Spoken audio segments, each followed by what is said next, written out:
Kawawa ka naman, Rambo. Hindi naman mabigat yung kasalanan mo. But why are you here? May nadali po yung paghuli sa akin. Hindi po ako dumaan ng tao, Professor. Mali po yung kaso ang pinintang sa kuya ko. Itinago lang naman po namin yung totoong edad niya eh. Pero kung ituring niyo po siya para po siyang masamang kriminal, Sino bang mga nagsampa ng kaso sa inyo? Sige na, dalhin nyo na yan para malaman natin kung anong kaso pwedeng isampa sa kanila! Uy! Ako nagkamali. Akong parasahan niyo, wag sila.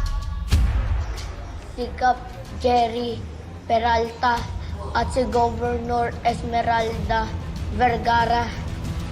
That bull-neck scammer is waging war on me! Nananadya talaga tong abnormal na to eh! Tita Gob, anong gagawin natin? Lahat ng pinaghirapan natin para makarating dito. Posibleng mabaliwala dahil sa live interview na yan.